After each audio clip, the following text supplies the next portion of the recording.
Setiap kali dunia membicarakan konflik Timur Tengah, nama Iran hampir selalu muncul. Isu nuklir, sanksi ekonomi, ketegangan dengan Amerika Serikat, persaingan dengan Arab Saudi, hingga peran dalam konflik regional seperti Suriah dan Yaman. Namun pertanyaannya bukan sekadar soal politik modern. Pertanyaan yang jauh lebih mendasar adalah ini. Mengapa negara ini selalu berada di pusat ketegangan global? Apakah Iran hanyalah negara yang keras kepala dan sulit diatur oleh tatanan dunia modern? Atau sebenarnya, kita sedang melihat sebuah peradaban tua yang tidak pernah benar-benar menerima dominasi luar sejak ribuan tahun yang lalu? Untuk memahami Iran hari ini, kita tidak bisa mulai dari berita tahun 2026. Kita harus kembali ke Persia. Sebelum ada istilah Timur Tengah, sebelum ada konsep negara bangsa modern, wilayah yang kini disebut Iran adalah pusat dari salah satu kekaisaran terbesar dalam sejarah manusia, yaitu Kekaisaran Achaemenid yang dipimpin oleh Cyrus the Great pada abad ke-6 sebelum Masehi. Ini bukan kerajaan kecil yang hidup di pinggiran sejarah. Kekaisaran Persia membentang dari Anatolia hingga lembah Indus, dari Mesir hingga Asia Tengah. Sistem administrasinya maju, jaringan jalannya luas. Dan yang paling menarik, mereka menerapkan toleransi budaya dan toleransi agama yang relatif progresif untuk zamannya. Ketika Cyrus menaklukkan Babilonia, ia tidak menghancurkan keyakinan lokal. Bahkan ia mengizinkan bangsa Yahudi kembali ke Yerusalem. Artinya, sejak awal Persia bukan sekadar kekuatan militer.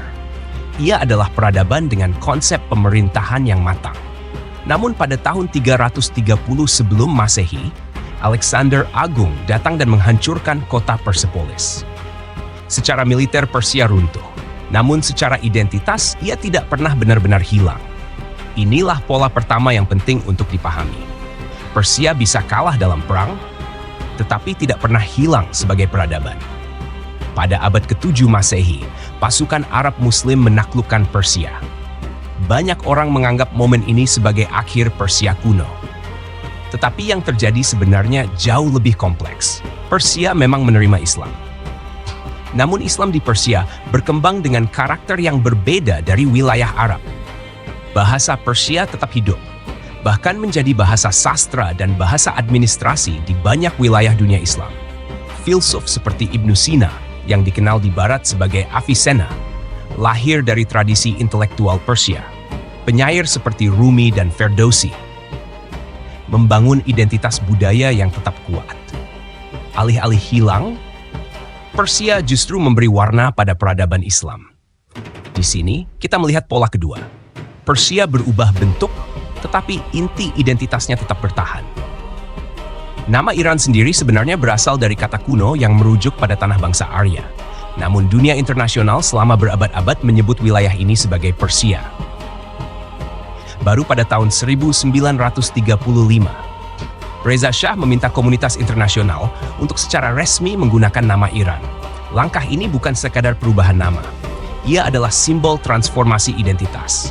Iran ingin diakui sebagai negara modern, bukan sekadar warisan eksotis peradaban kuno yang dilihat dari kacamata Barat. Reza Shah mencoba memodernisasi negara, membangun infrastruktur, memperkuat militer, dan mengurangi pengaruh asing. Namun modernisasi yang dipaksakan dari atas seringkali melahirkan ketegangan sosial di bawah. Dan ketegangan itu mencapai puncaknya pada tahun 1979. Revolusi Islam tahun 1979 menggulingkan Shah. Iran berubah dari monarki sekuler yang pro-Barat menjadi Republik Islam. Dari sudut pandang Barat, peristiwa ini sering dilihat sebagai kemunduran. Namun dari sudut pandang internal Iran, revolusi ini adalah bentuk perlawanan terhadap campur tangan asing. Kita tidak bisa melupakan kudeta tahun 1953.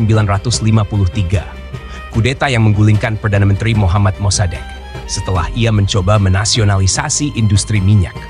Kudeta ini didukung oleh CIA dan MI6. Bagi banyak warga Iran, ini bukan sekadar peristiwa politik. Ini adalah trauma nasional.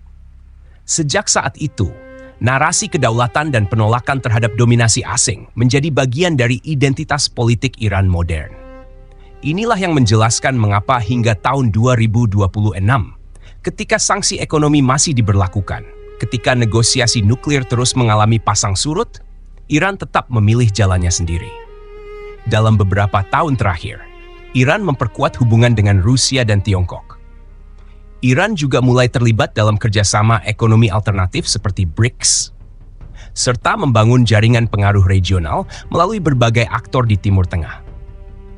Dari luar ini terlihat seperti ekspansi agresif. Namun dari dalam, ini dipahami sebagai strategi bertahan hidup. Strategi bertahan hidup dalam sistem global yang tidak sepenuhnya bersahabat. Hari ini, Iran menghadapi tekanan ekonomi akibat sanksi, inflasi tinggi, dan dinamika sosial internal, termasuk generasi muda yang semakin vokal. Namun di saat yang sama, Iran tetap menjadi pemain penting dalam geopolitik kawasan. Pengaruhnya di Irak, di Suriah, di Lebanon, dan di Yaman, menunjukkan bahwa Iran bukan aktor kecil. Pertanyaannya sekarang bukan lagi apakah Iran kuat atau lemah. Apakah dunia melihat Iran sebagai ancaman karena ideologinya? Atau karena ia menolak sepenuhnya tunduk pada arsitektur global yang didominasi Barat. Sejarah panjang Persia menunjukkan satu pola yang konsisten. Setiap kali ditekan, ia tidak menghilang. Ia bertransformasi. Persia tidak pernah benar-benar hilang. Ia hanya berubah nama, berubah sistem, berubah struktur, namun tetap mempertahankan kesadaran bahwa mereka adalah peradaban tua dengan ingatan panjang. Sejarah tidak pernah hitam putih. Iran bukan sekadar negara yang keras atau antagonis, namun juga bukan simbol romantis perlawanan tanpa cela. Ia adalah hasil dari ribuan tahun interaksi antara kekuasaan, identitas, agama, dan geopolitik. Dan mungkin pertanyaan paling penting bukan tentang Iran. Pertanyaannya adalah ini. Ketika sebuah bangsa memiliki memori peradaban yang panjang, apakah ia akan mudah tunduk pada sistem global yang terus berubah? Menurut kamu, apakah Iran hari ini adalah ancaman terhadap stabilitas dunia? Atau cerminan dari peradaban yang menolak dilupakan?